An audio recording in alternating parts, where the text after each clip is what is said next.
Are you guys ready? Are you guys ready for another beautiful day of German Sparrow? W stalling? Never have we ever stalled. We have not been live for like 15, 20 minutes.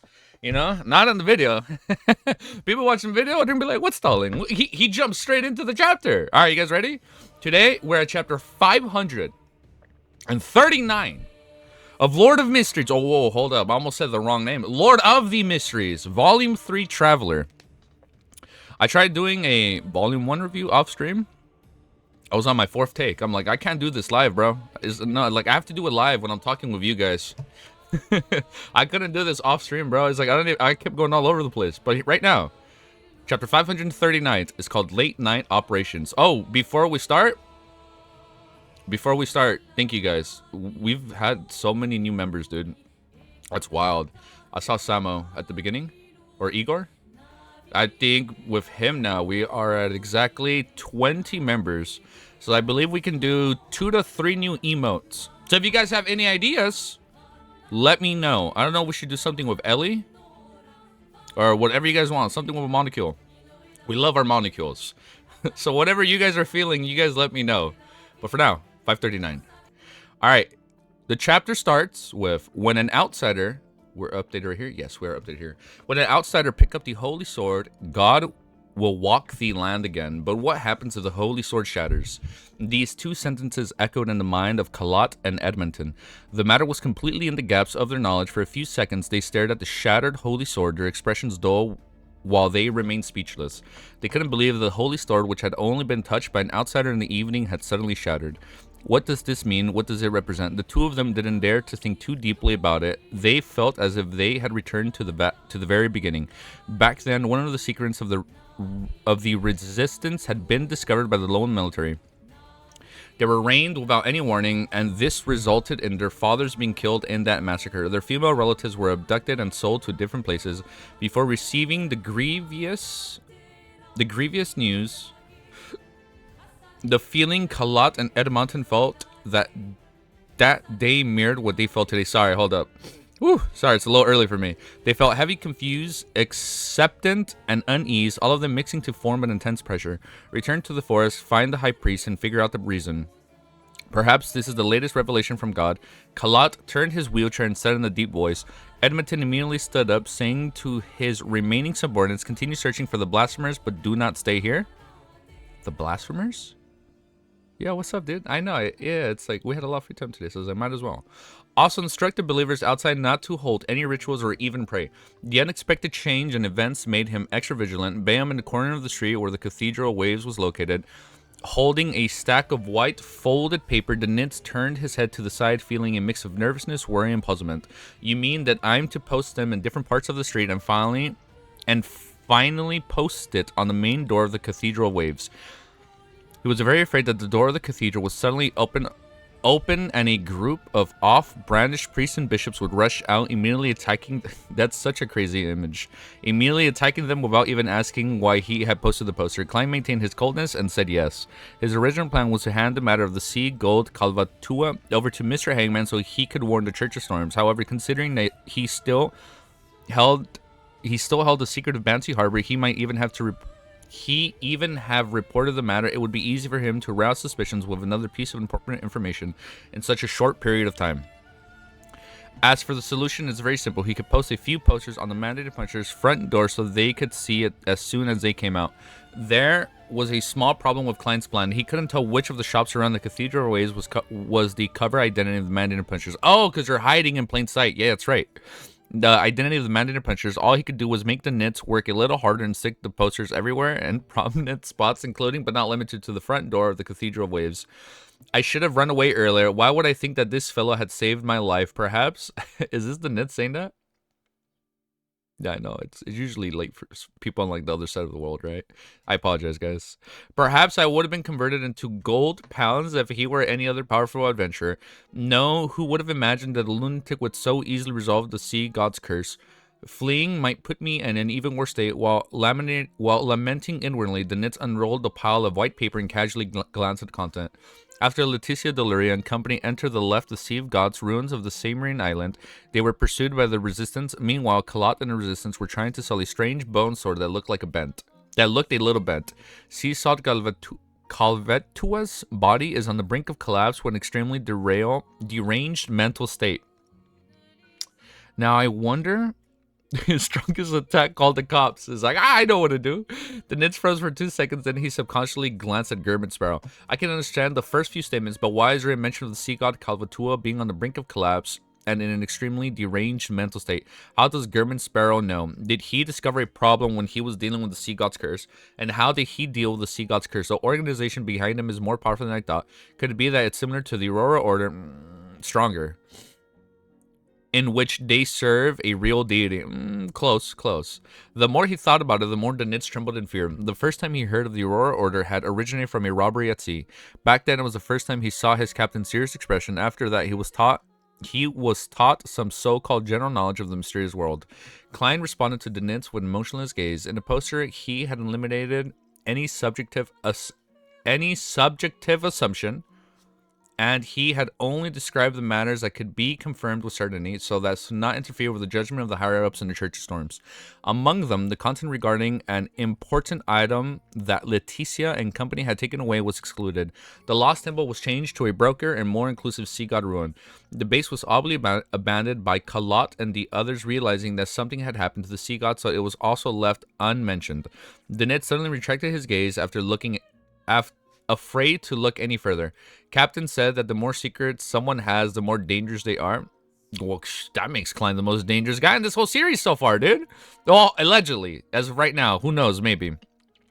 He thought for a while and wordly said, if we stick it on the front door of the cathedral, it will definitely garner immense attention of the Church of Storms. Will they discover that I was the one who did it? Klein gave a terse answer. Yes. To Nitz for...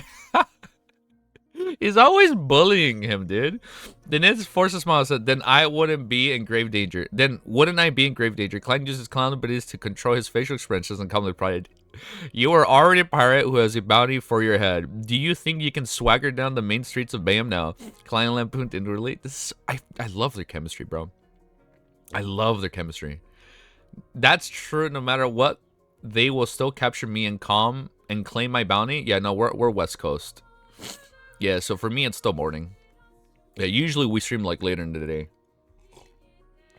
No, there's something wrong with the Nits, blurted out, but my bounty will increase. Klein looked at him, but he didn't say anything. All he did was grin a little.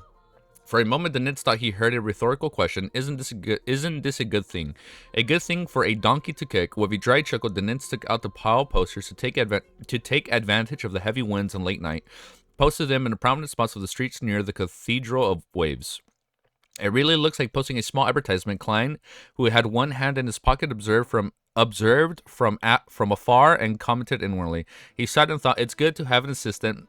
But he's forcing him to be his assistant, but yes. It's good to have an assistant. At least I don't have to do something that tarnishes my reputation. If I were in Antigone or Backland, if something like that happened to me, the scene would be... was too beautiful to imagine. Then it's finally reached out the cathedral ways, plastered a poster on the front door, clenched his fist, and pounded on the door. This is so funny, dude. If they kill him, I'm gonna be so mad at this volume, because I'm low key starting to like the Nits a little too much, and knowing Cuttlefish, I feel like it's very coincidental for you to like a character. That's all I'm gonna say. All right, we're gonna continue from right here. He sighed and thought, it's good to have an assistant. At least I don't have to do something that tarnishes my reputation. If I were in Antigone or Backland, we're gonna read this part. If I were in Antigone or Backland, if something like that happened to me, the scene was too beautiful to imagine. Then it's finally reached outside the cathedral ways, plastered the poster on the front door, clenched his fist, and pounded on the door. After finishing all of this, he turned around and ran. That's such a funny image. As if there were 10 mandated punishers running after him from behind. Klein didn't dare to be negligent. He pulled out a paper figurine, shook it off, and burned it to ashes before briskly walking to another street. After his recent encounters with mandated punchers, he had a deep understanding of their style, and he didn't dare to be the slightest bit careless. It was only when they were far away from the cathedral waves that he slowed down and regained their normal walking speed. The Nits had a good constitution. His face wasn't flushed, nor was he panting. He was slightly puzzled and asked, "Why didn't you just write to the police and throw it in the Governor General's office?" They'd be able to divine that. Before Klein could reply, he had already realized why. That's right, the lower-ranking police and the staff of the Governor General offices are locals. They might very well pity the resistance, or might be... Oh, they wouldn't give it to them. They might very well pity the resistance or might be clandestine. What word is that? Believers of the sea. As they were talking, they turned the corner and saw an extremely large red building in front of them. The inside was brightly lit and the music could be heard from within. People and carriages streamed in and out of the door. It didn't exude any vibes that it was late at night. We actually end up walking here. After a second of hesitation, a smile appeared on Danit's face, a smile that all men understood. Red Theater. Klein was so rich in theoretical knowledge, suddenly came to realization. Danitz laughed mischievously. This is one of the most famous places in the entire Sonia Sea. There are mysterious and flirtuous Bayam girls, passionate, faint-of-potter girls, open and alluring Intis maidens, tall and graceful Phasic ladies, conservative and quiet Lowen women, gentle and docile natives. This fellow knows a lot, Klein. He definitely knows a lot. He comes often. Klein swept a glance at Blazing and said nothing. For some reason, the Nitz felt though he had been as if though he had seen through, and he could immediately laugh awkwardly. This is what pirates talk about when bragging. I've only been here a few times. I didn't have much money in the past. I could only find some average ones, and it's mainly in the area of the Fog Sea. Afterwards, I joined the Golden Dream. No wonder, although Vice Admiral Iceberg's men receive quite good employment perks and often get to share in the treasure, it's still quite difficult to save up a few houses in Bayam. Compared to the typical pirate, this guy at least knows temperance and saves his money. Klein thought in enlightenment. Dennis didn't wish to continue on topic as he changed the topic. Oh, he definitely visits often. There are a lot of street girls in Bayam, especially there. He pointed into the distance and said, there was once a pirate who did an experiment. He randomly knocked on the family's door, produced some money, and requested to do it with the mistress once. In the end, 3 to 4 families out of 10 agreed. Tisk. If it's someone like you, what? That's almost half. Almost half of them agreed. Tisk, if someone like you, who is a standard Lowen look, almost no one will refuse you. They might secretly hide their daughters to prevent you from discovering her. Lowen's navy would commit many murders and blanks here every year. They aren't any better than the pirates, but they would only be sent back to the country and pay some small fines. Klein listened quietly, and he suddenly thought back to the evening when the believers of the sea god were praying around the pool. He thought back to their feverish and numb faces. We just changed POVs? Backland within the Odora family's villa. Oh, Emlyn White, who had taken the initiative to expose certain problems about himself, nervously followed Cosme underground. He once again arrived in the grey stone hall where the black iron coffin was kept. Esteemed Lord Nibs, why have you summoned me? Although Emlyn had rehearsed this scene in the mind dozens of times, he still couldn't completely remove the tension and apprehension in his heart. In this state, he suddenly understood a problem. From the viewpoint of the theater studies, the role he was acting as should hide his worries and fears. There's no need for any special concealment. I did well. Emlyn was suddenly, and I lost my place. Emlyn was suddenly somewhere here. Emlyn had rehearsed the scene in his mind dozens of times. He still couldn't completely remove the tension and apprehension in his heart. In this state, he suddenly understood a problem. From the viewpoint of the theater studies, a role he was acting as he should hide his worries and fears. There's no need for any special concealment. I did well. Emlyn was suddenly much calmer. A deep, aged voice sounded from the coffin, and he was covered with symbols and magic labels. To reward you. For the ancestor you risked your life to pray to the full, although you didn't receive a response. You bore an enormous risk. This is an act that needs to be rewarded. Here's an acceptance draft of 7,000 pounds, a reward for you. I didn't give it to you in a timely fashion due to the great smog of Backland, but it's never too late. At the same time, you must always be aware of yourself and not relax. If anything abnormal happens, immediately inform Cosme. Ooh. He really gave me money. Emlyn almost forgot to close his mouth. Oh yeah, he's gonna buy a new doll. You guys ready for the next chapter? Chapter 540 is called Suppression. Oh, my mic is kind of away. Even when Emlyn White left the Odora family underground region, he still found things surreal. He couldn't believe that he could so easily be rewarded with 7,000 pounds. The acceptance draft was light and weightless in hand, but he felt the absurdity of reality. The hangman's method was really effective. Instead of exposing me and punishing me, Normal Lives gave me a generous reward. And this was done solely to feign ignorance while encouraging me to make attempts so that he could observe in secret. Are the thoughts of the sanguine that complicated as well? Emlyn sighed, his mind fell adrift. Quickly, he stopped his thoughts from wandering and turned his attention back to the reward of 7,000 pounds. With this, I can buy the Baron's remains from the hangman and concoct it into a potion. I'll soon become a Baron. Yeah. I'll soon become a Baron, Sanguine Baron, Lord Emlyn White. Ooh, that's good. Emlyn's eyes lit up as his footsteps turned significantly brisk. Within the Sanguine, if one wasn't bestowed with a corresponding ritual by the elders, they would remain stuck at the same level they were at during birth. It was almost impossible to rely on time to advance. Really? Unless one was extremely lucky, having an ancestor of the family that was nearly at the end of their lifespan, such that they had no choice but to bestow their powers to a descendant through a ritual. Most of Emlyn's and Gwyn's peers would remain stuck in the concept of adulthood. Oh wow. There might not be any chance for them to obtain an aristocratical title for decades. Emlyn's father and mother have lived for many years, but they had yet to become barons up to this day. They couldn't even see any hope of becoming one. As Emlyn walked out the door, he couldn't help but glance at the nearby Cosmiodora. This elderly Sanguine, who had been active in the Roselle... I forgot about that. That was revealed, right? At the end of Volume 2. He's been active in the Roselle era. Let me reread this. This elder Sanguine, who had been active in the Roselle era, has only been a baron up to this day. Oh, and I am about to reach this rank as well. One day I will become a Sanguine Marquess, like Lord Nibs. Marquess. Oh, a Marquess. I will become a Sanguine Marquess like Lord Nibs. No, a Duke or even a Prince. Only by... so instead of Little Son, are we going to call him Little Prince? Is that his nickname? You guys... Sorry, it's not a spoiler. Is his new nickname going to be Little Prince? Only by doing so will I be able to shoulder the responsibility of being the Sanguine's Messiah. I forget. He thinks he's a Messiah.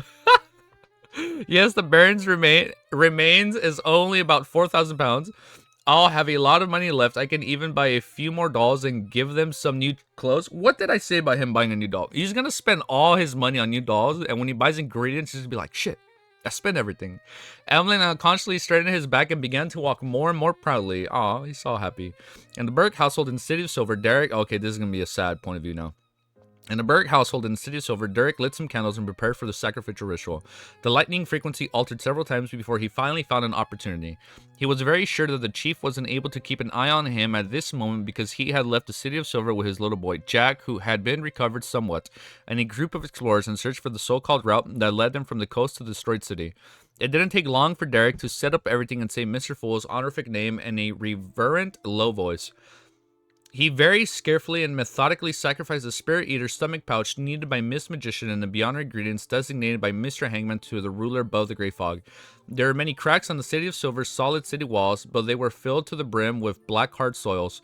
Strands of dense weeds grew on them, swaying in the wind like human hair. All of a sudden, all of them stood up as if they wanted to capture something, but they turned limp without any strength left in them.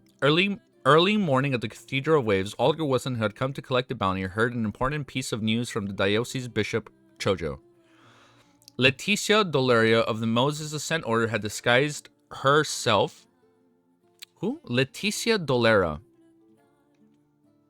I don't remember her.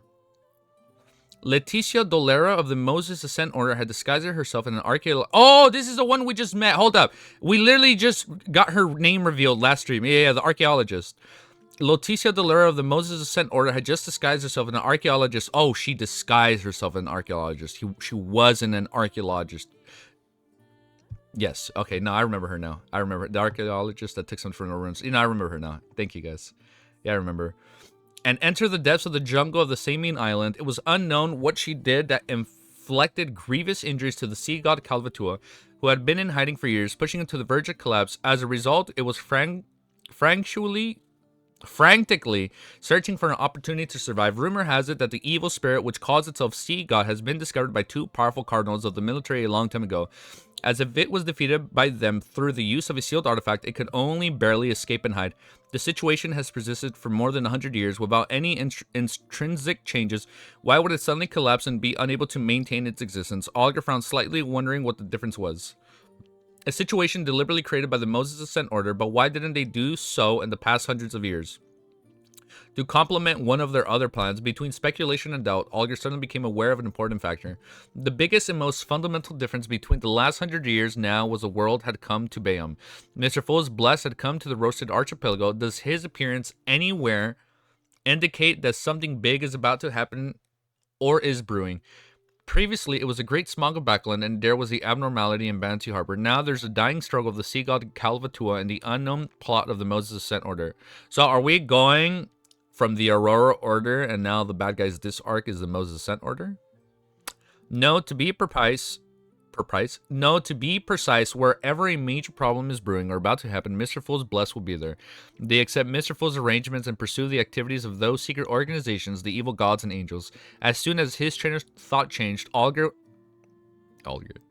always glazing, dude, glazing until the very end. Alger was suddenly enlightened, feeling as though he had grasped the truth. It's not that things happen wherever the world is, but that the world and the other blessed would appear when something is about to happen. What a coincidence.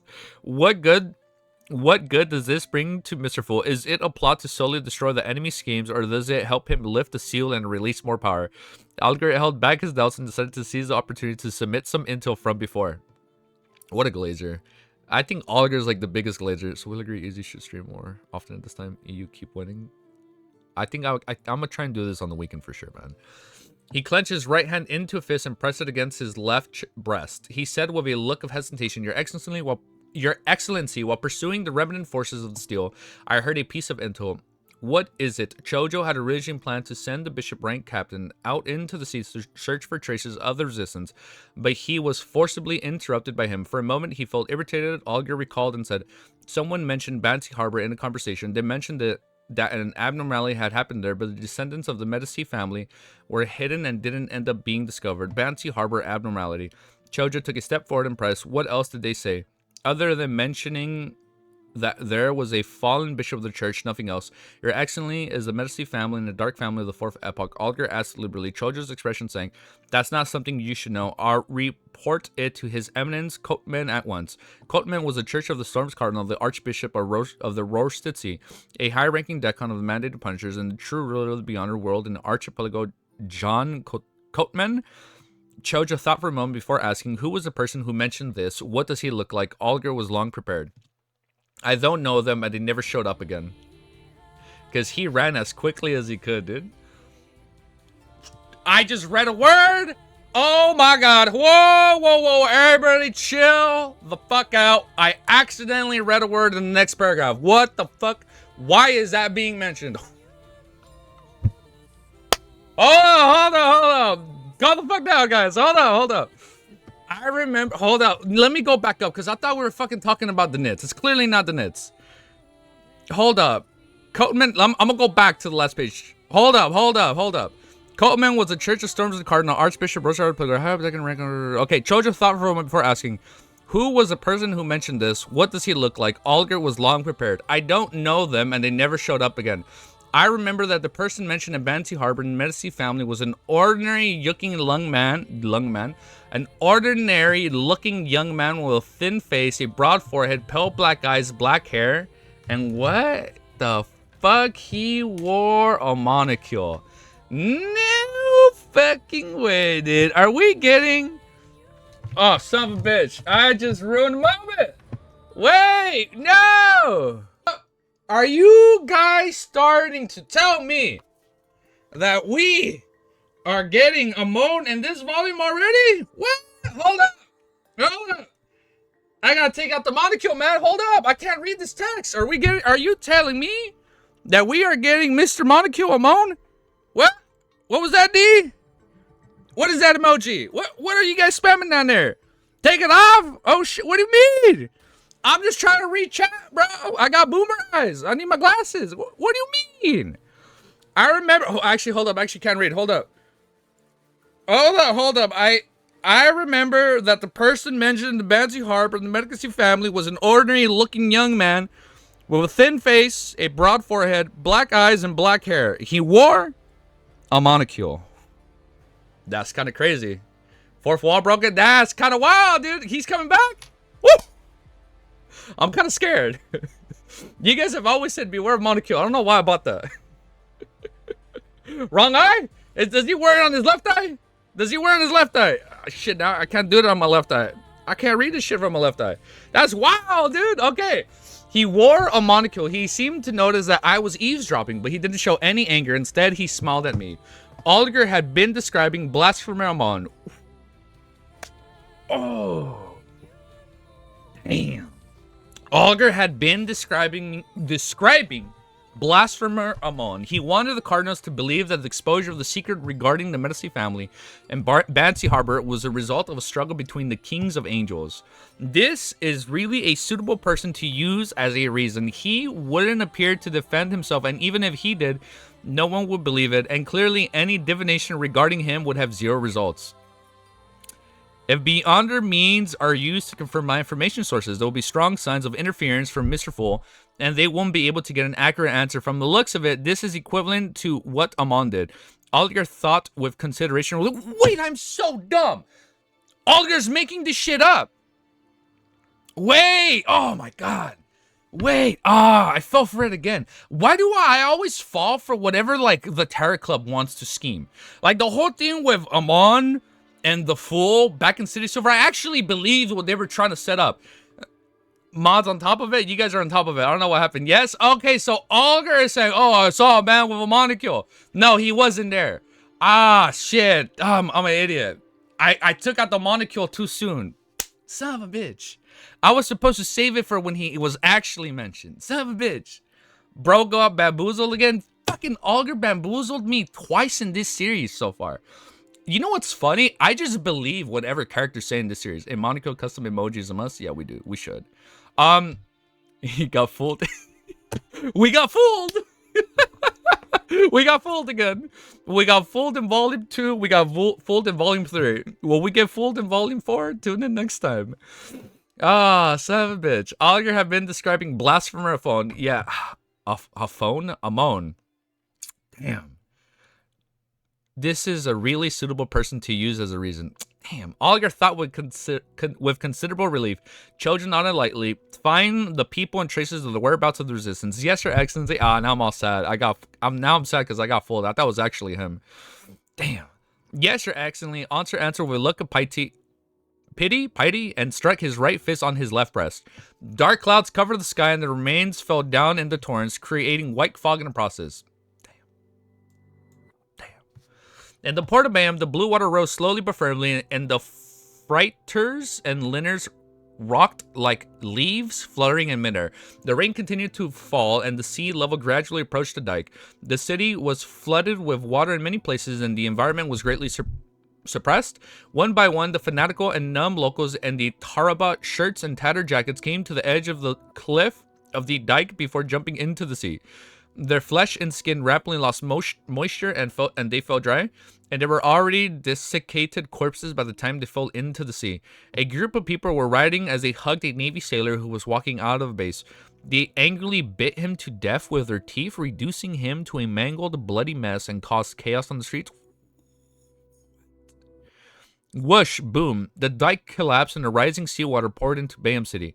When Klein jolted awake, his mind was filled with a scene from his dream. For a seer, this was a very clear revelation. Sea god Calvatua has failed to find a way to survive and has completely given up, resulting in it going completely mad and wanted to create a storm, stir up a tsunami, and drown the roasted archipelago so that countless can join it in death. At the same time, its devotees are starting to do extreme acts. I've already informed the Church of Storms. They'll likely be able to stop it. No, even if I didn't inform them, they'll definitely be able to sense a problem with the what? With the appearance of such a situation. They would then make the necessary response. Klein rolled to his feet, wore his clothes, and walked out of the bedroom. He saw blazing Danit standing by the window looking out. He saw the clouds hanging low as rain poured down. As though it was endless, a sign has appeared. Klein walked over to Danit, who was also looking out at the repressive weather. He could faintly hear the abnormal sound of the tides. In the midst of silence, the sounds of explosive thunder suddenly rang out in his ear. The leaden, colored clouds quickly split apart, and the falling rain lost its source. In the direction of the docks, everything returned to normal. The morning sun shone down from the high up in sky, bathing Bayam in holy light. Danitz hissed and said to himself, John Coatman changed the weather. John Coatman, the Church of Storms, cardinal, and the high-ranking deckhand of the Mandated Punishers. Isn't that what Ace Snake did at Backland, right? Like, he just, like, brought in a crazy giant wind, and it just, like, blew away the great smog. He suppressed Calvatua's powers. Klein retracted his gaze while in thought. Danitz gave a sigh of relief. I was rather worried just now, afraid of the sea god who was on the brink of breakdown would create a disaster, but there's John Cutman. Seeing that German Sparrow was silent, he continued adding, at sea, even the king of 5 seas and queen mystics won't be his equal. Does that imply he's stronger or weaker? Hold up. Seeing that German Sparrow was silent, he continued adding, at sea, even the king of 5 seas. They're talking about Nast, right? The king of 5 seas and queen mystic won't be his equal. Captain, he's a high sequence behind her? Wait, are we taking on a high sequence beyond her in this volume? Shut the fuck up. Captain said he's oh my god. Captain said he's a sequence 3 demigod. The potion name is Sea King. Yeah. Oh, dude, I got the biggest smile. Dude, this is such a goated volume. This dude, I'm getting hyped up. Dude, this dude is stronger than Nast. So Nast would probably be sequence 4. Really? I thought somebody from like Roselle's time, or like the son of the son of an acquaintance of Roselle. I thought he'd be stronger. Wait, no. Isn't that imply that it was him? No, it was the son. It's Sea King. Dude, that is so hype. It's gonna be such, oh my god. This is gonna be such a good volume. I really hope, like, towards the end of the volume, Klein has like his own crew, right? It's called like the Fool's Blessed or whatever. He's like out at sea, you know, they're like going to Raftel like in One Piece. And then they go up against like the Sea King. Oh my god, it's gonna be so hype. Motherfuckers are like throwing cannons to each other's ships. And then you're gonna see like the Navy vessel, right? It's gonna come in and they're gonna be like, oh shit, it's a Navy vessel. It's a steel ship, get the fuck out of the way. But then you're gonna see the Sea King. He's gonna start summoning all these crazy Loch Ness monsters or whatever. I don't know, maybe. Wait, hold up. A Sea King. If he's a Sea King, he's gonna be Aquaman, bro. I'm calling it right now. This fucking Sea King, he's gonna be Aquaman. He's gonna pull out some crazy ass Cthulhu-like Loch Ness monster, because he's the king of the sea, right? So he's gonna be able to rule over all the creatures down in the depths. Oh, it's gonna be hype. It's gonna be so good. It's gonna be so hype. Oh, wait, hold on. I'm getting so hyped up, theorizing something that may or may not even happen. Let's just read the next chapter, dude. Never will I ever pray to the true creator. You know how many bad things has happened because of that, man? All our homies hate him, dude. Chapter 541. Hold up. So I know someone doesn't hate him, but there's at least one person that doesn't hate him. He loves his followers, but we don't love him. Chapter 541 is called Visitor. Sea King, I think my timestamp? Yes. Sea King, upon hearing the name John Cutman sequence, the first inclined thought of was the complete honorific name of the Lord of Storms. The King of the Skies, the Emperor of the Seas, the Lord of Calamity, the God of Storms. Sequence 3 is Sea King. Sequence 0 contains the elements of Sea Emperor, so it does match well. I wonder what Sequence 0, the Storm Pathway, is called. What? The God of Storms. I wonder what the Sequence 0 of Storm Pathway is called. Storm? Calamity? Weather? I don't know.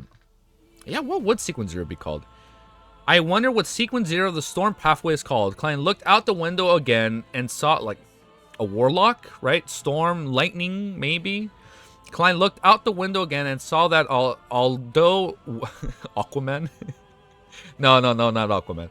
Although the weather was still gloomy, the morning sun was up, the sound of the tide had retreated, and the rain had stopped. He pulled back his thoughts and analyzed the situation from the information the Nits had revealed. Whew! Almost stuttering my words. Sequence 0 Aquaman? Actually, Poseidon. Sequence 0 Poseidon. We're gonna lock that in. Sequence 0 is definitely called Poseidon. We're locking that in. Let me find my place. I wonder what the Nits had revealed. The potion name is Sea King, which means that the corresponding Sequence 3 demigod saints have to act as a Sea King, and all acting has one premise, which is that one possesses all the powers needed. Oh! Sequence 3 would... Well, it's based off the title, right? The King of Skies, the Emperor of the Seas, the Lord of Calamity. So Sequence 2 would be like the King of Skies, right? And then Sequence 1 would be like King of the World or whatever, right?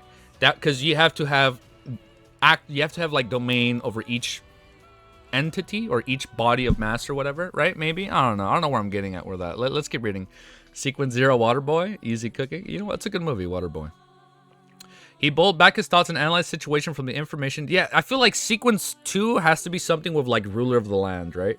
Or like ruler of the sky, and then sequence 2 would be ruler of the sky, and then sequence 1 would be like ruler of the land, right? So then once you have claim over the sea, land, and sky, then you have sequence 0. What was it? What did it hint at earlier? Calamity? Maybe. I don't know.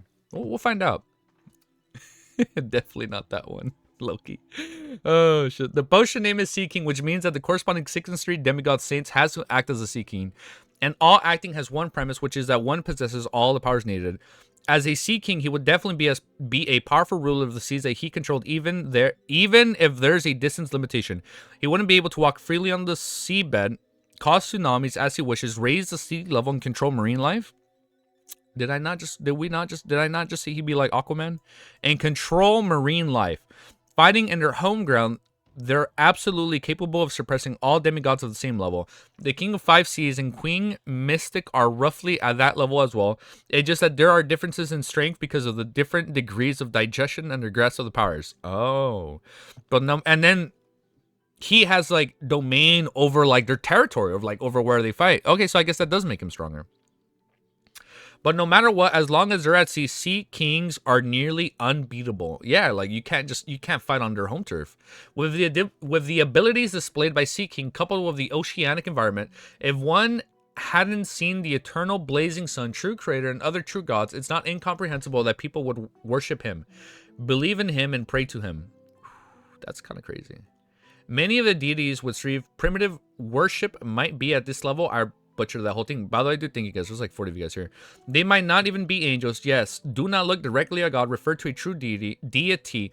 Previously, sea god Calvatua didn't give me such a feeling, nor did Amon's avatar. Of course, I can't be sure if the actual body of the King of Angels has some kind of attribute that also doesn't allow one to look directly at them. One is a sea god who's on the verge of collapse, and at most a sequence 3, while the others is a Sea King who is in good condition and is able to use a sealed artifacts at any time. The outcome is obvious. John Cutman would definitely be able to suppress Calvatua's madness to prevent the sea from drowning Bayam. He would prevent the entire Blue Mountain Island and its many cities from turning into lost sea ruin. I'm gonna say this. Just like Lanavus, I think John Cutman, or I mispronounced his name, Cutman, I think he's the perfect vessel for this sea god, right? Calvatua. I think he is the perfect vessel for Calvatua. What was it? And then you know how like what was it that True Creator gave Lanavus? His sigil or like his thing? I did not understand that reference, by the way, Loki. No. I didn't understand that reference. John Cutman would definitely be able to suppress Calvatua's madness to prevent the sea from drowning Bayam. He would prevent the entire Blue Mountain Island and its many cities from turning into the lost sea ruins. Just wait a few more days, Calvatua's madness will completely dissipate, which will end up resolving the matter. This is the simplest and most effective way to deal with the situation, and it wouldn't bring about any panic at all. Most people here wouldn't even detect anything amiss. However, there are also some problems. Firstly, there shouldn't be any other accidents. It's a mystery what the archaeologist Leticia did in Submarine Island. She had single-handedly orchestrated the death of the sea god, perhaps the forces backing her. Either the Moses Ascent Order or the Element Dawn might take the opportunity to seek something. This is the greatest dormant danger. Yes, there should be also a high sequence beyond in the Governor General offices and the military. This is the colony base of the kingdom had in the Central Sonia Sea. Things won't turn out to be too bad. Then there are the fanatical believers who will most likely become sacrifices as the Calvatua becomes madder and closer to its death. What? They are like stalks during the harvest falling down in bunches. However, for the Church of Storms, this isn't too bad of a development. The most pious of the heretics would die with their deity, which would save them trouble of screaming and handling them. If they aren't too pious, they wouldn't be affected too much, and it's possible to reform them. The only drawback is the Rorstead Archipelago will be lacking in manpower for a long period of time. Although such problem is troublesome, as long as they grit their teeth, things can be resolved. Thus, the Church of Storm Sea King's John Cotman is more likely to sit back and do nothing. Phew. I wonder how many people would die in the native enclaves and slums because of this. Klein's thoughts were suddenly interrupted by a uniform set of footsteps and a roar high in the speed. Instinctively, he looked up and saw airships. He saw airships painted in dark blue with several cannon muzzles and machine guns sticking out, flying past him as they headed in different directions. Okay. On the main street, soldiers in red coats, white pants, and black leather boots were lined up in neat rows. They were carrying rifles and dragging cannons I can't read this word. Contingents of them moved past. The tense and solemn atmosphere suddenly spread. This is a colony. Klein unexpectedly felt mixed feelings as he sighed to himself. I wonder how long it will take for the church to get rid of the sea serpent and find the place where it's hidden. The place is definitely a treasure trove for countless... One sec. The Nits, whose main job was a treasure hunter, suddenly spoke, appearing both expectant and full of regret.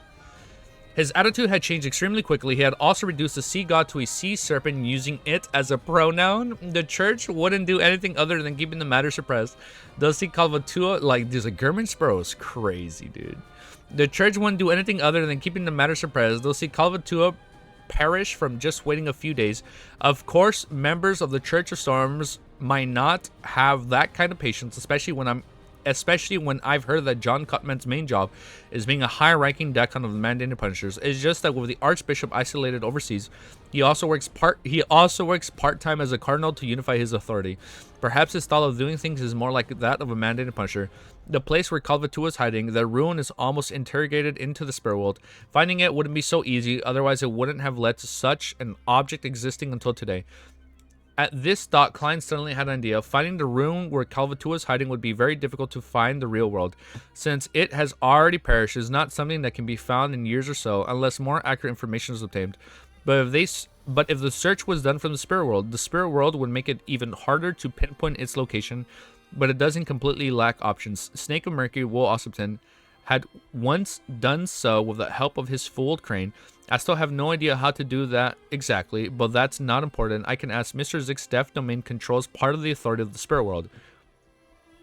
Really? Deaf? Yeah, that makes sense. I can ask Mr. Zick. Deaf's domain controls part of the authority of the spirit world. The underworld, or should I say hell, was created by Phoenix ancestor Gregorins in the spirit world. I'm sorry, this is new lore. We know Phoenix ancestor Gregorins, the ancient god, was deaf. Like, before deaf, he was deaf. But this is new lore. He created hell? No, it's not. I thought this was new lore. Because it did reveal that Gregorins was deaf in prior life. Really? Shit, did I not add that in my notes? Well, hold up. I'm not necessarily done with Volume 2 yet. I'm like 30 chapters away, so maybe it gets revealed after. I don't remember adding that. We always knew Underworld was made inside the spirit world. What? He created the he created the underworld in the spirit. Okay, so when damn, it's like Inception, bro. It's like a dream within a dream. Okay, he created the underworld within the spirit world. Got it. Why do I do not have that written down? I'll double check right now. A thought flashed through Klein's mind. He took out the ancient and exquisite copper whistle, put it in his mouth, and blew into it. He believed that even if he returned to the bedroom or entered the washroom, the messenger's massive body would be discovered by Denitz, who similarly had a non-trivial spiritual perception, so he didn't avoid him. Denitz was imagining the treasure of the sea god Calvatua when he suddenly felt a chill at his neck. Oh, the messenger? He felt something inwardly, and he quickly activated his spirit vision before looking to the side.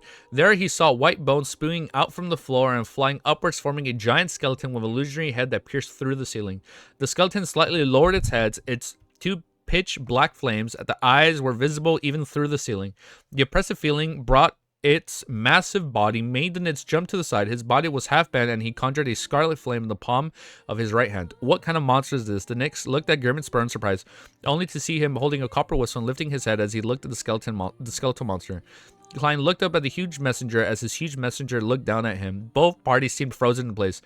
Tisk, I was too anxious. I summoned the messenger before I even wrote the letter. Should I make it stay here or let it return first and let it come back later? I'm German Sparrow now. Yes, German Sparrow. Klein didn't say anything. He inwardly withdrew his gaze, took his time to find a pen and paper, and he began to write the letter.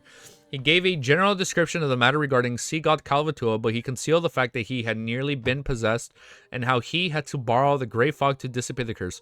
He mixed in information about Calvatua's ruins, where it hid, when describing the dream. I scrolled down too much. Describing the dream he just had. COI as a lullaby. Perhaps the solution can be produced using a sparrow, but I lack the corresponding knowledge and hope to receive your guidance. Klein folded the paper and turned to the sea messengers, had clenched at some point in time. I read that wrong. He pretended not to notice anything and threw the letter up. The messenger paused for a second, then it opened its hand and caught the letter. Its body suddenly disintegrated and its bones crumbled down, drilling into the floor. What? What was that? The nits finally uttered a sound. Klein glanced at him and replied calmly, Messenger. Messenger. The nits was stunned for a moment before understanding what he meant. Such a huge and terrifying monster is actually a messenger used for delivering letters. Indeed, there's a powerful secret organization behind Gerben Sparrow. If I had such a messenger, everyone on the ship would envy me. It would be really, really cool. The Nits thought of how he would brag and flaunt his messenger when he returned to the ship. Yeah, I feel like he'd do that. Putting away a Zig's copper whistle, Klein got a chair and sat down, prepared to eat breakfast in a while. After a while, he heard knocking at the door. The Nits warily went over, and with the help of the people, he noticed that the person at the door was a middle-aged man with a boat-shaped hat.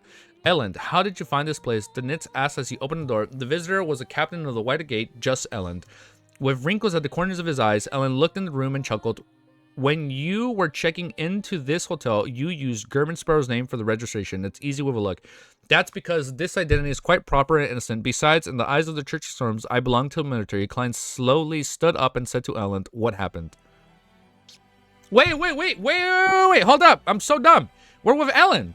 The visitor was the captain of... Yeah, it's Elend. Elend, how did you find this place? The Nits... I just realized that it's Elend. The Nits asked as he opened the door. The visitor was the captain of the White Gate, just Elend. With wrinkles at the corners of his eyes, Elend looked into the room and chuckled. When you were... Oh, wait, no. I was thinking of Edwards. It's not Edwards. It's Elend. Yeah, you're... My bad. Hold up. When you were checking into this hotel, you used Gerben Sparrow name for the registration. It's easy with a look. That's because this identity is quite proper and innocent. Besides, in the eyes of the Church of Storms, I belong to the military. Klein slowly stood up and said, Elend, what happened? Elend pointed out outside and said, Bayam met with an accident, but it's not a big problem. For now, the military has joined forces with Church of Storms and they're currently conducting a search and arrest operations through the city. They're searching for a few powerful beyonders who are archaeologists in name. In order to find the target as soon as possible, the military had used all their resources, but it's still not enough for such a large city. They believe that although you're of unknown origins, you're very friendly to us. They hope you can help with the search and prevent any accidents from happening. The corresponding remuneration will be available for you after the matter. This is all thanks to you for exaggerating my degree of friendliness. That is to say, after the Church of God and the Church of Steam and Machinery, I can once again receive money from the military from a third organization. Look at that. For a moment, Klein felt mixed feelings. Seeing that he didn't answer immediately, Elend added, although there won't be any major problems, the earlier we find the target, the earlier we can control the corresponding disaster. And perhaps that might save a few more people. Klein fell silent for a moment before gently nodding. Okay. Oh, we're going to fight some archaeologists. Oh, it's about to go down, huh? Definitely.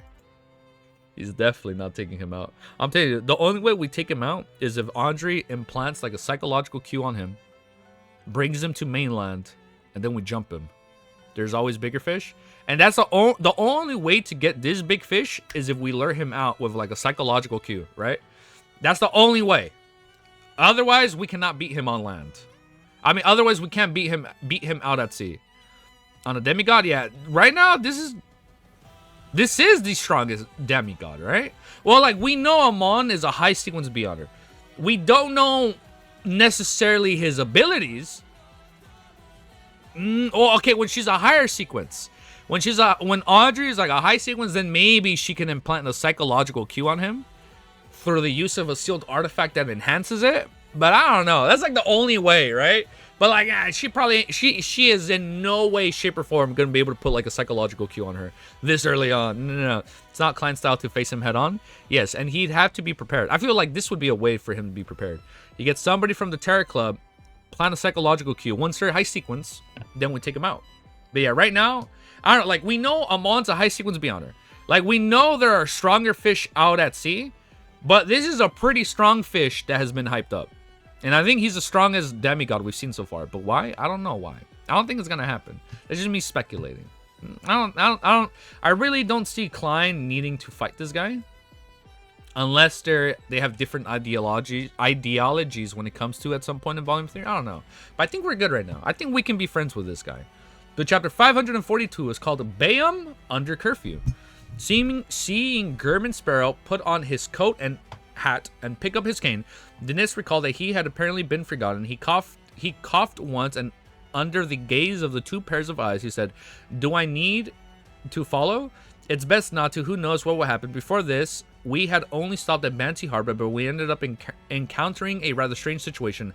Last night, I brought German Sparrow to visit the resistance liaison, and I read that wrong.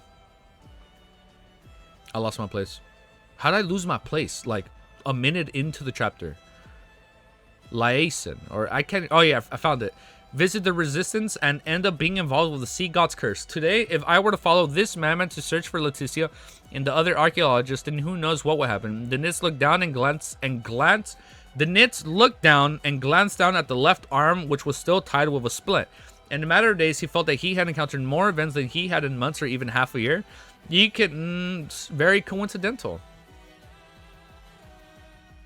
You can stay here, but someone will be here for the sweep later. Ellen laughed. Someone will sweep this area, and then the great pirate blazing would be caught and turned into golden pounds. The Nits frowned and laughed dryly. Aside from their war, there are many opportunities to earn money for the military. I'm very willing to give it a try. The only problem is that you'll have to wait a few minutes, all done in disguise, Mr. Captain. I don't want to put you on the spot to cause unnecessary misunderstandings. If I don't disguise myself for a great pirate like myself to engage in operations with the military and the church, it will only result in being captured immediately. Denitz imagined himself being pressed down, having a knee crushing his back, struggling like a catfish.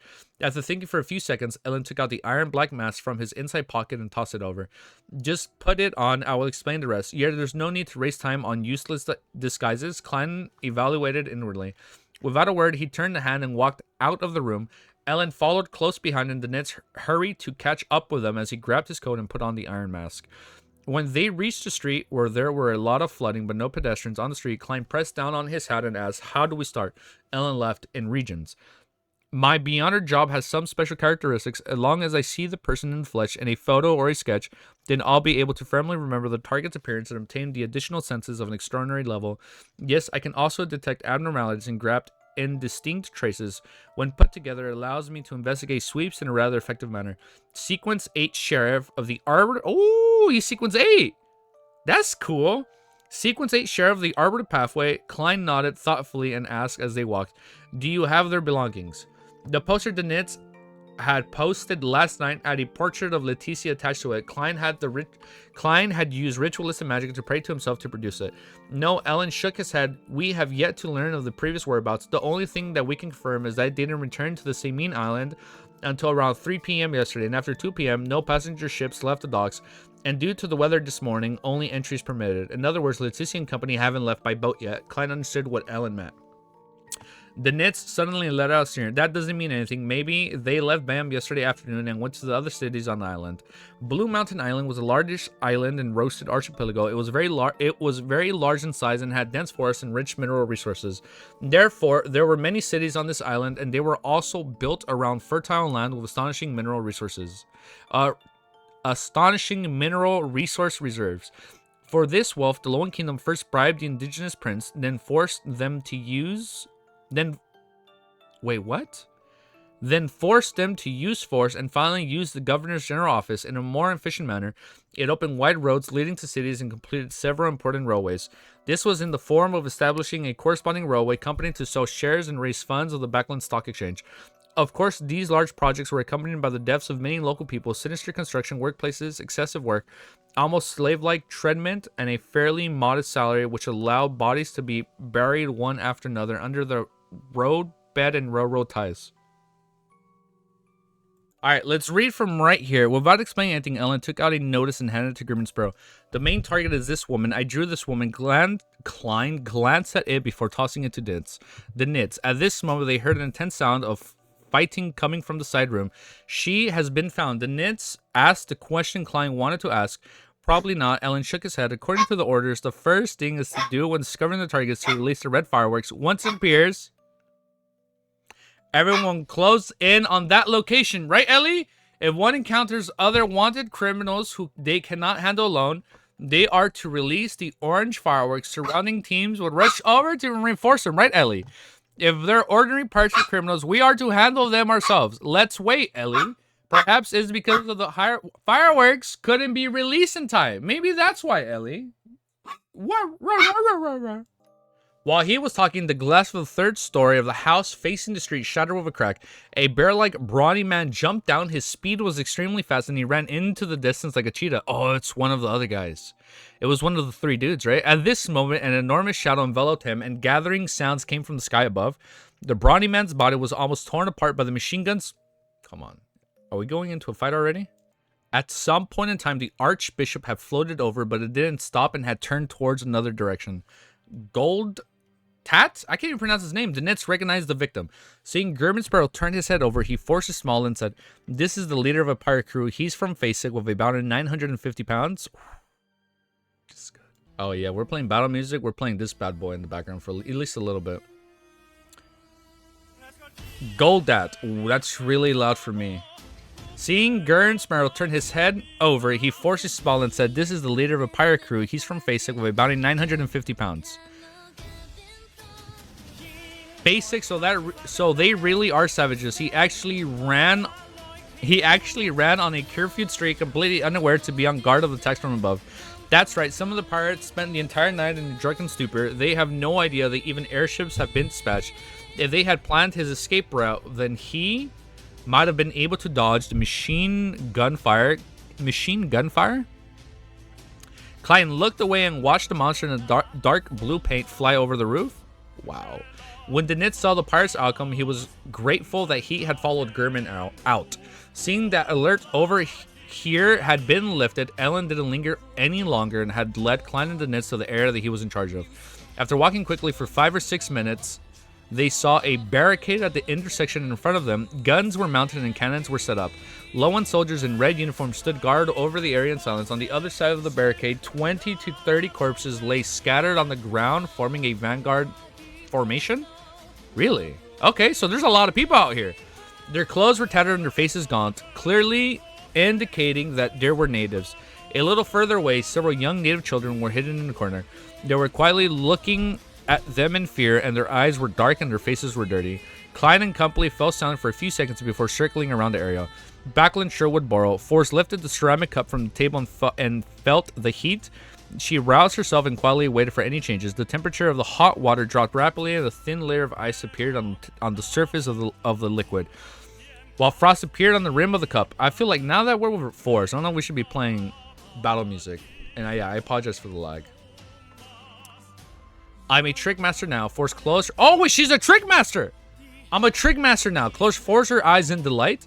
She didn't waste any time after receiving the Spirit Eater stomach pouch, immediately concocting the potion and completely the advancement. She obtained quite a number of spells with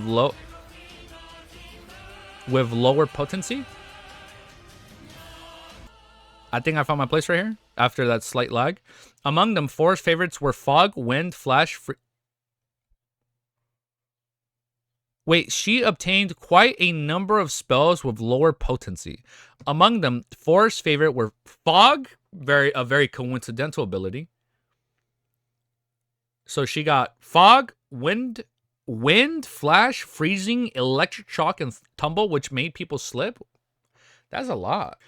Only at this point did she feel that she was a complete beyonder. She was no longer someone who could only pass through the walls or rely solely on ritualistic magic. At almost noon, Ellen, with the help of Klein and the Nits, had completed most of the investigation. Let's eat some bread and drink some water before continuing. He took out his boat-shaped hat and spoke with parched lips. Klein was about to nod when he saw an orange firework. Bro, really? I don't know how we did that. I don't know how we went back in chapters. I don't know how I did that.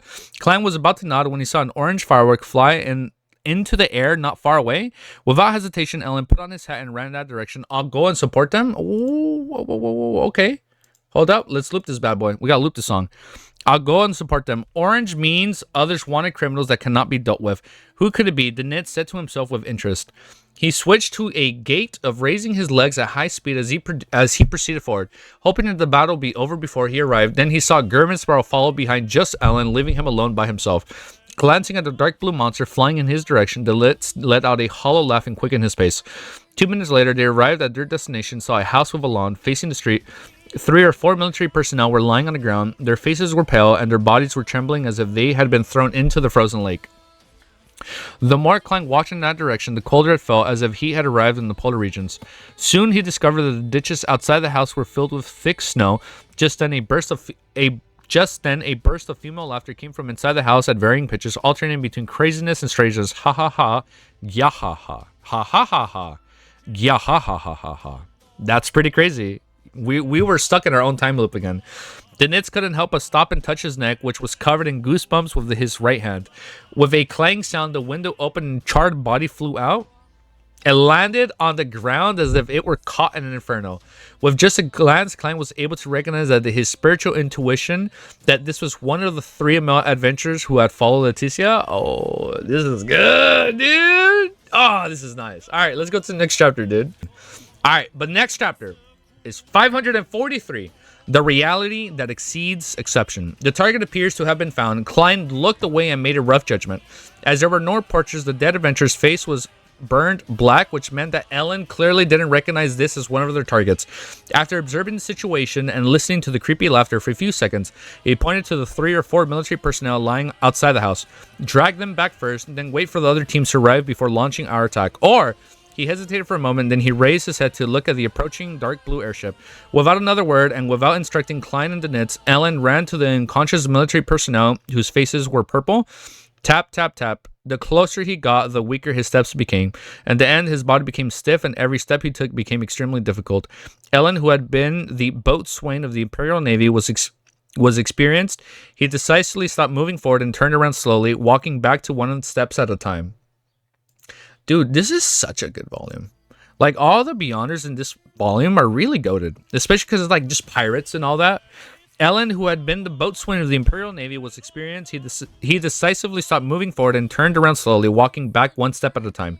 The more he walked, the smoother it became. However, he was still shaking uncontrollably. His eyebrows and temples were covered in a thin layer of frost.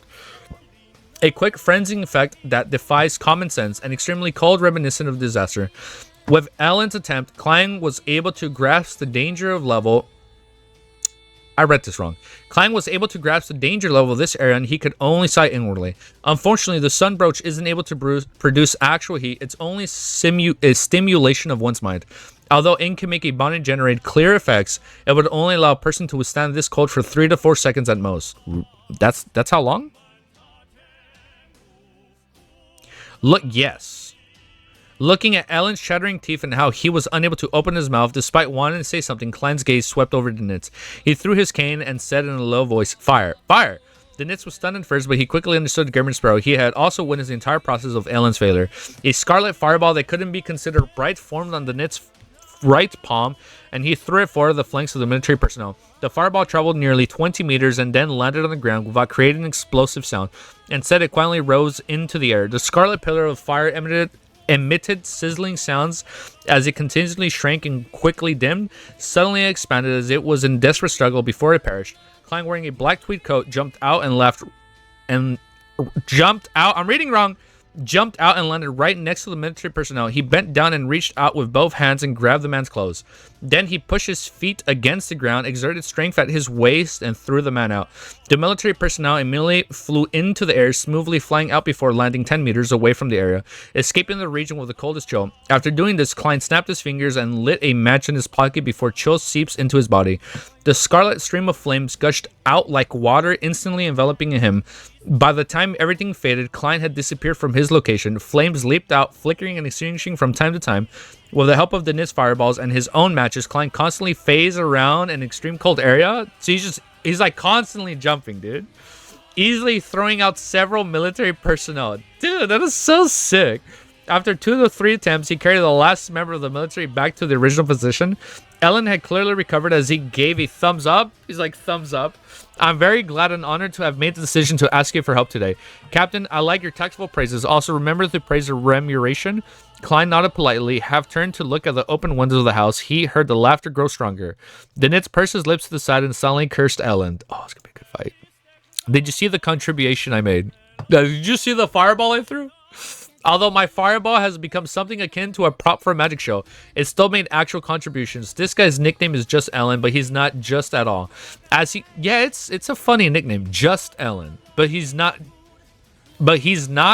just at all. As he muttered, a shadow loomed over the area, and the airships had arrived in the air opposite them. Evacuated the people in the surrounding houses, and officers shouted from the airship. After Ellen and 2 other teams cleared several nearby buildings, the airship lowered its altitude and adjusted its cannon muzzles. Boom, boom, boom. The cannons fired continuously, bombarding the house, which was still filled with creepy laughter. Hearing the explosions and seeing the flashes of flames, Klein sighed as he held his cane. This is the firepower bombardment he advocated. He has one proposed in Tingan City, but was unable to put it into practice.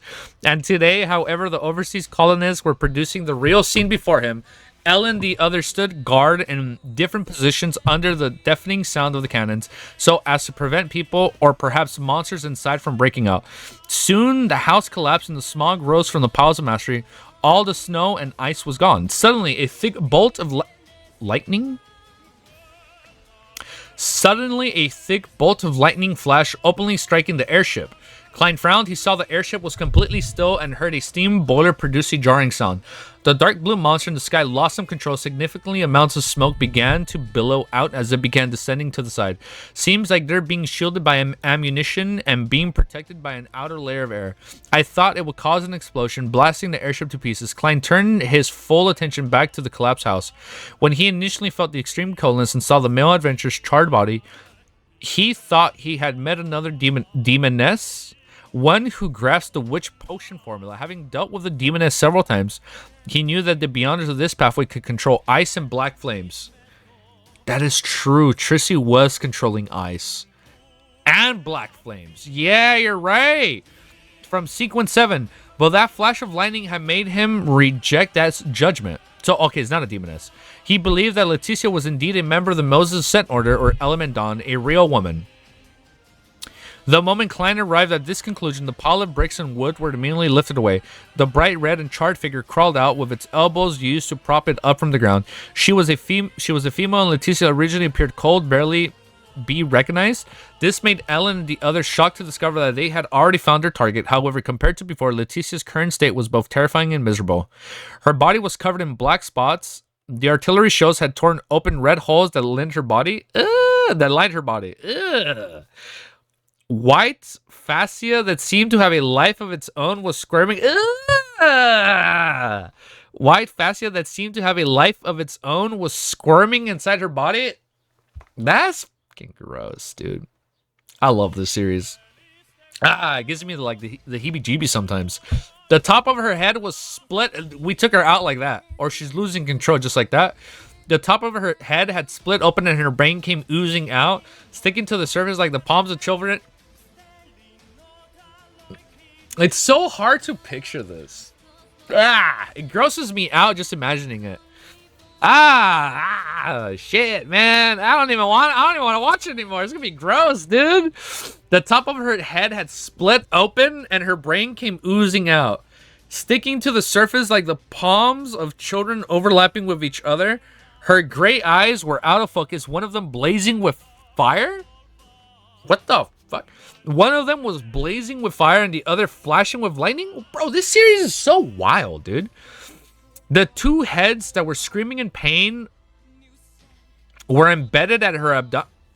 Oh my god! Wait, she has a face on her abdomen. Wait. Calvatua? Hold up. It's Calvatua. Wait. So did Calvatua make Leticia a vessel? Showman? Bro, there's a lot of body horror imagery going on right now. Wait. Two heads that were screaming in pain were embedded at her abdomen below her chest. No. They were the other two male adventurers? Not only has she lost control, but she also appears to be corrupted. She was already severely injured from the previous bombardment, and her aura had dropped to an extreme level. Klein didn't take action, and instead watched as the Beyonders from the military began to attack. Psychic piercing, whip of pain, purifying bullets, and small caliber gunfire were launched with a series of attacks. Rampager. Oh, she's a rampager. I thought Calvatua took over. Just how like how True Creator took over Lenavus, I thought that's what was happening. Rampager Leticia, who had only had enough time to crack the ground and spread the cracks outwards, completely broke down and became a dismembered corpse. No aura, no easy. She has no she. Okay, yeah. So when it showed the two heads, I was like, okay, so she like consumed them. All right. Her torso fell to the ground and her heads of the two male adventurers rolled out. Ah, it's fucking gross. Klein's eyes slightly narrowed. He discovered that there was a yellowish brown book of secrets? A yellowish brown book hidden within the flesh and blood of Leticia's abdomen? I'm sorry, isn't this kind of what happened with Ray Bieber in Volume 1? Where like the book kind of just came out of him? And the blood of Leticia's abdomen. On the surface of the book, there was a line. What does the book say?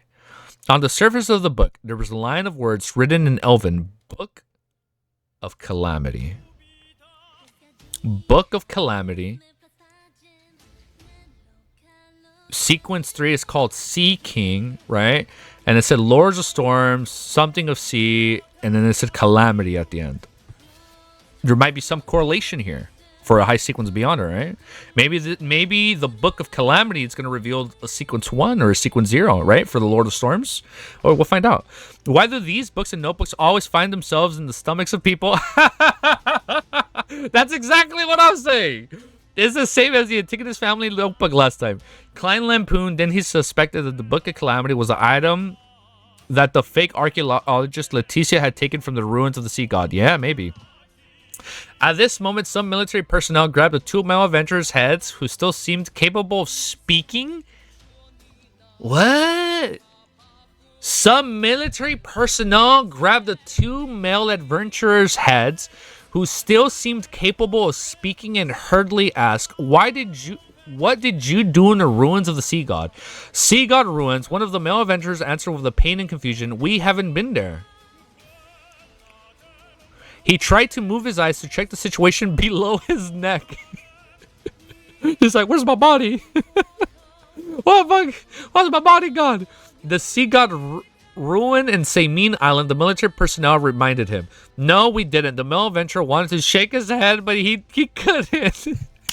Because oh, this is so messed up, dude. He has no neck to nod his head. Oh, that is so gross. I lost my place. Wait, no, we didn't. The male adventurer wanted to shake his head, but he couldn't do so. We went to an ancient elven ruin. Leticia found a book there. She liked it very much. She quickly began to study it. Then she went mad. She's crazy. As the male adventurer shouted out, whatever was left on his mind completely dissipated. It is not a loss of temple of the sea gods, but a ruin of the ancient elves. This is different from what I imagined. Klein was about to listen carefully when Ellen came over and politely asked him and the Nids to distance themselves from interrogation. Turning into another street, Klein slowed down and thought about the whole thing. Why would a Tisli act? This looks very coincidental.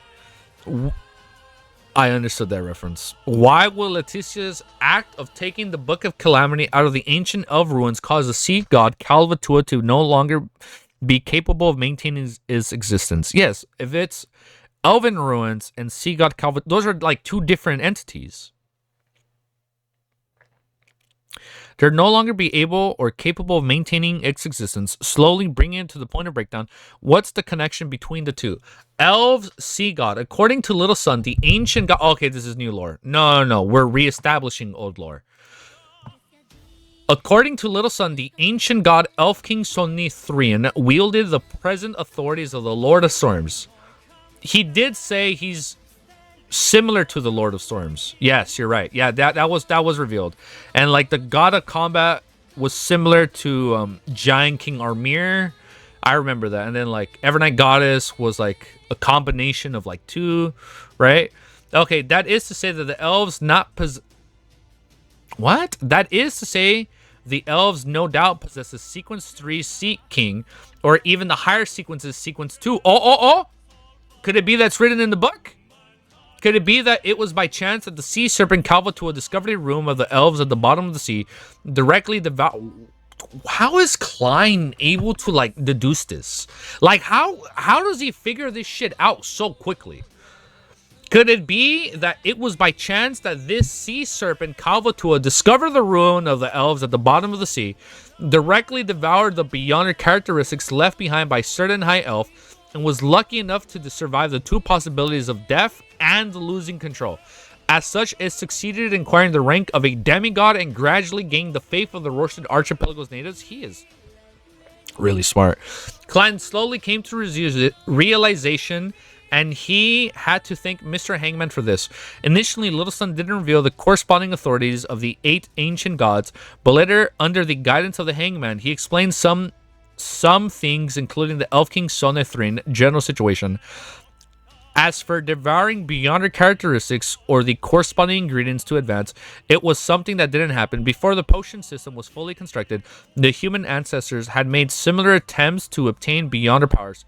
However, only a very small group of extremely fortunate people had managed to survive to become beyonders without becoming monsters, lunatics, or dying on the spot with their flesh and blood falling apart. Wait, true? He's like, Matt Pat, the way Soman Greer be making theories. See, got luckier than the monster pathway beyond. That's extremely lucky. His mind is enhanced by studying mysticism, where you need to rack your brain around a lot. It's crazy, like, how good he is at doing this. Like, no pun intended, like, he is a really good Sherlock Moriarty. He's a really good Sherlock Holmes. Klein slowly came to realization, and he had to thank Mr. Hangman for this. Initially, Little Sun didn't reveal the corresponding authorities of the 8 ancient gods, but later, under the guidance of the Hangman, he explained some things, including the Elf King Sondrathin general situation. As for devouring beyonder characteristics of the corresponding ingredients to advance, it wasn't something that didn't happen. Before the potion system was fully constructed, the human ancestors had made similar attempts to attain beyonder powers. However, only a very small group of extremely fortunate people had managed to survive to become beyonders without becoming monsters, lunatics, or dying on the spot, with their flesh and blood falling apart. Such an attempt had a 1 in 1,000 chance of success, or even 1 in 10,000 chances. After the potion system was established, no one was willing to take such a risk. Pun intended. If that's the case, then Calvatua was indeed very lucky back then. Of course, there's also the factor of its strong psyche. However, its intelligence didn't seem to increase much, only being capable of deceiving its believers.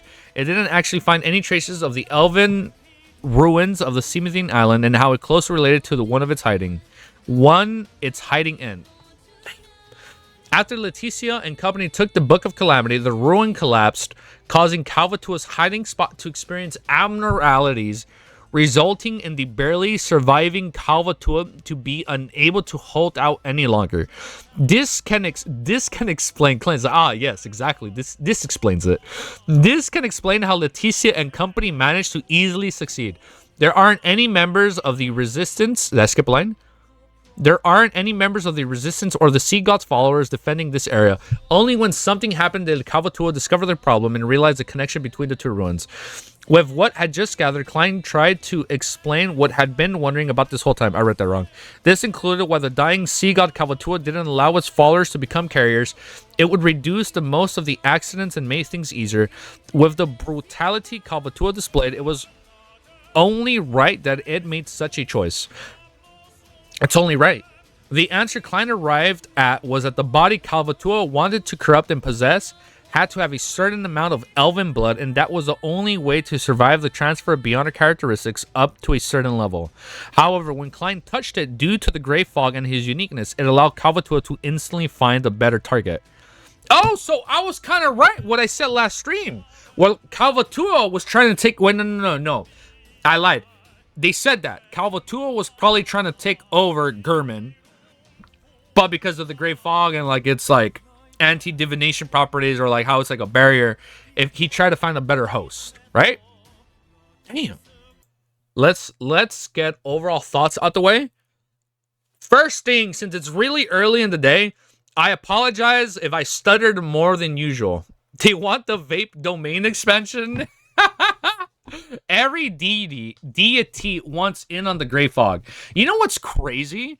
The fact that there are like so many like orthodox, like the fact that like there are so many deities that like not necessarily want the gray fog, or they're like chancing upon like Klein the Fool, the gray fog. I feel like the gray fog in and of itself has to be like its origins has to have something with like the creation of like beyonders and characteristics and whatnot. Oh wait, it's clicking.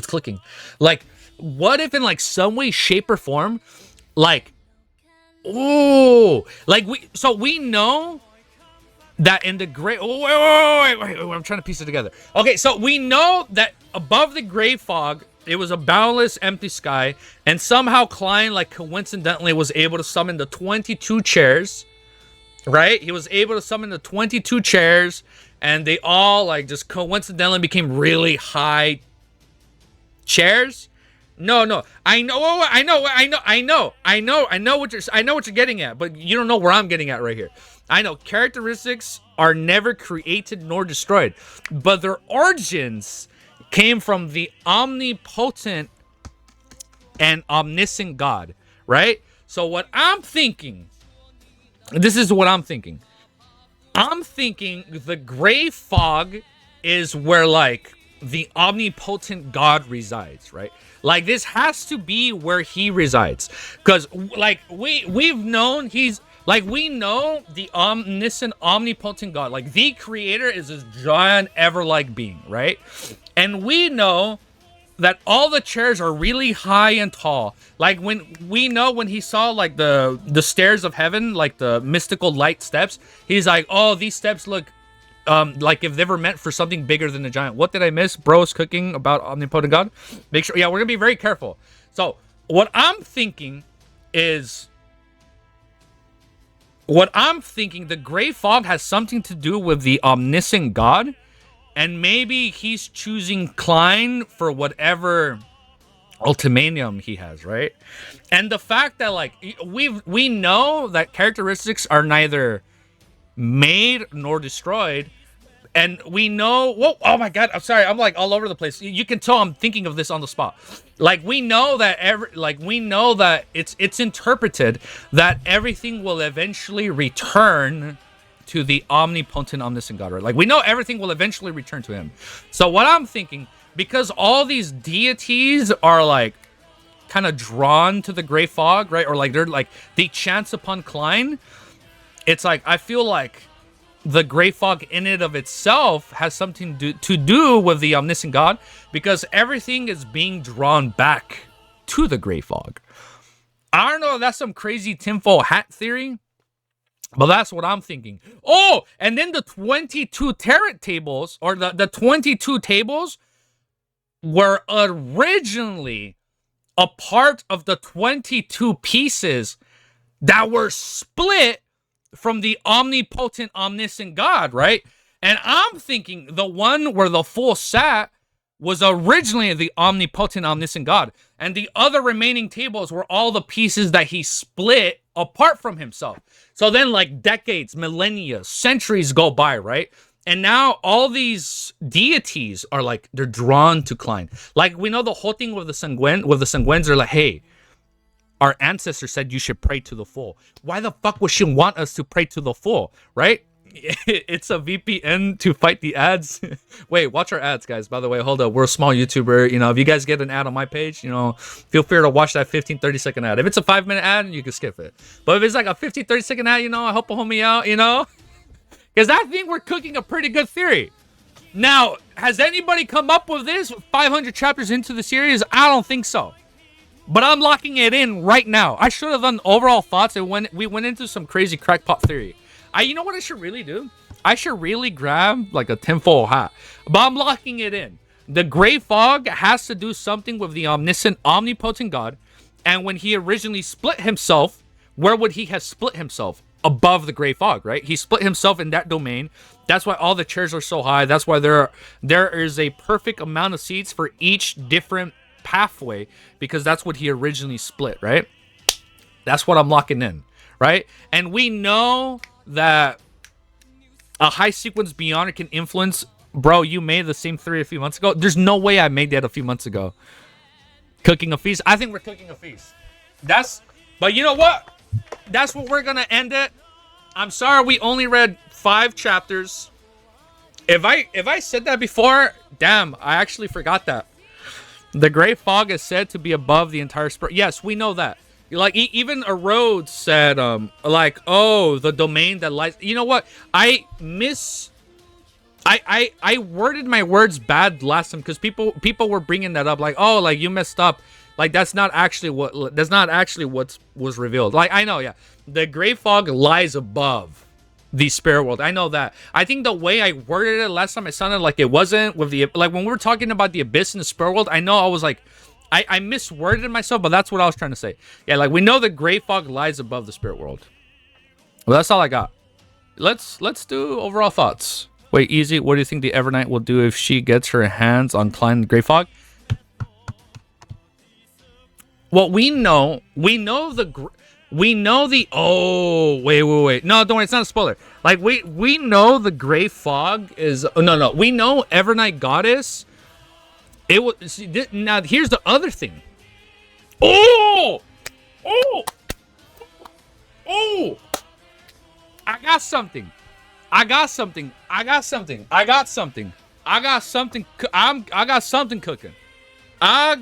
cooking that you guys might not be able to piece together. Or maybe you guys did. Hold up. I got one more crackpot theory, all right? And then we're going to end stream. So, we know that it's been interpreted that the Evernight Goddess was an amalgamation of 2. I remember... I should pull up my notes. Okay, yes, guys, do not confirm or deny. Okay, but I got one more crazy crackpot theory. This was revealed in Volume 2. Evernight Goddess. She appears to be a fusion of the king of demonic wolves Flagera and the vampire ancestor Lilith. Evernight Goddess best represents the stars, not the moon. Okay, no, not that part. It's just the first part that we should pay attention to. The Evernight Goddess appears to be a fusion of the kings of demonic wolf and Flagera. All right? What do we know about the omniscient, omnipotent God? We know that the omniscient, omnipotent God broke itself apart, right, into pieces. And we have direct confirmation, direct speculation that a deity was somehow able to, like, fuse herself as, like, 2 different things, right? Now, what I'm thinking might happen in the next 1,000 chapters, in some way, shape, or form, the Fool, or like the ideologies of the Fool and whatnot, maybe we're going to find some crazy shit with the Seer Pathway. Some way, shape, or form, he's able to fuse himself with the other pathways or deities, right? And then what happens? What's going to happen? When he fuses himself, what's going to happen? Maybe that's what's going to bring about the maybe Klein fusing himself in some way, shape, or form, like the Evernight Goddess, but not just 2, but like all 22 pathways. Maybe that's what like brings about the original creator, the omnipotent, omniscient God. No, that's the original creator, not the What? I thought the original creator was a... man, there's a true creator, the creator. Who the fuck is the creator? I thought the creator was the original creator. No? OG, omnipotent, omniscient creator. Then who's like is the original creator the omnipotent? Yes, no, that's who it was. Well, point is, I'm talking about like the main one, like the OG creator that like split itself apart. We know that maybe Klein in some way, shape, or form. No, we don't know that. He might fuse himself just like Evernight Goddess, but not just with 2 pathways. But he's going to fuse himself with all 22 pathways. And that's what's going to bring about the rejoining, right? Of all the pathways, all the deities, and create the original creator. Wait, hold up. I don't know if I should read that comment, man. Hold up. Vampire ancestor Lilith is there because oh, hold up. I know. Hold up. The omnipotent omniscient God is the God of the Silver City. No, it's not. Are you guys? Am I tripping out? You're right. That second crackpot theory might have just fell flat. Vampire ancestor is there because Evernight holds the Crimson Moon. Yeah, but there's no true ruler, because they said the moon is basically empty. But Mr. Door said she's not the moon, but something like the stars of the night. Okay, the ancient one. Originary creator was the one from the creation of myth. Okay, wait. So the original creator, then omnipotent, which is also the ancient sun god, the sun, the true. What the fuck? I mixed up my shit. I thought those were like 3 different people. So the original creator is from like the big mythos, right? The original creator, then omnipotent, omniscient, which is the ancient. So yeah, it was speculated the omniscient god was the ancient sun god, i.e. the true creator, which is the one they believe in. It's better to not be fixed on that. You will learn the answer later. Okay, we'll learn the answer later. But you know what? That first theory still stands on like the original one, the one that brings everything about. I'm still sticking to that, where like the Great Fog has something to do with with him. Right now I feel the spoiler coming. Okay, yeah. Because all right. Yeah, okay. We're gonna drop the convo before we get into spoiler territory. Yeah. I love hearing the man cooking. Yeah, we're gonna leave it there. We don't want to know much, but we're gonna leave it there. We're gonna end stream. We're gonna be back. I hope later today, around the same time I go live. Yeah. Yet I almost said blank. Wait, it's like, no, you idiot, you're wrong. It's actually this. It's like, no, those spoilers. No, wait, don't go to the spoilers. Don't worry. I didn't read the whole thing just to be safe. You can look into the camera. We will always look into the camera for the outro. Oh, by the way, let me do my outro and then I'm gonna talk to you guys personally for like another minute or 2 before we end it. So if you like what you see here and you want to see more, it feels weird looking at the camera. I gotta get used to that. If you like what you see and you want to see more, make sure you like, comment, subscribe. And if anybody is going to Anime Expo, your homie will be at Anime Expo. We're gonna be walking around with our gospel, volume 1 of Lord of the Mysteries, or Lord of Mysteries, with the new translation. We're gonna spread the gospel. We're gonna spread the gospel of Lord of Mysteries. We're gonna spread His holiness, His magicness, and I'll see you guys soon. All right, guys. Peace. Have a beautiful day, and thank you guys for having like 30 to 40 people the whole time. Later, guys.